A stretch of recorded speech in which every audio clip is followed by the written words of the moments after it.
ลางเทื่อฉันก็แปลกใจอยู่ดีว่าผัวกูไปลักกินน้ำกระท่อมมาบ่มันคือแบบมันดีดนะแม่เธอเข้าใจฟีลบ่เลิกงานมาแทนที่บางคนมันเมื่อยเด้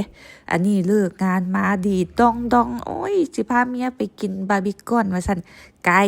ว่าซั่นฉันน่ะบ่ค่อยอยากไปเพราะว่าหยังมันไกลจากปราจีนบุรีไปฉะเชิงเทรา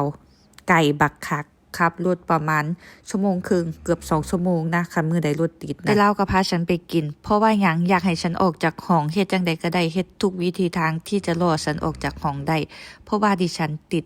ค่ะฉันบ่อยากออกไปข้างนอกเพราะว่าข้างนอกมันร้อนคักนอกจากที่แบบว่าขึ้นออกจากห้องขึ้นรถไปห้างซ้ำนั่นล่ะฉันสิยอมไปแต่ว่าห้างไกลบ้านก็ไปกิน MK เนาะกินดูหลายจนบ่อยากกินนางรู้ว่าฉันมักบาร์บีคอนนางกับพาฉันไม่กินบาร์บีคอนไก่ว่าสั่นเฮานำบ่อยากมาดอกแต่ผัวอยากมากะแล้วขับรถเนาะสูกะดีดองขนาดนี้บ่พามากะจักสิจังใดหั้นนะจากกินแล้วกะมีฟีลแบบ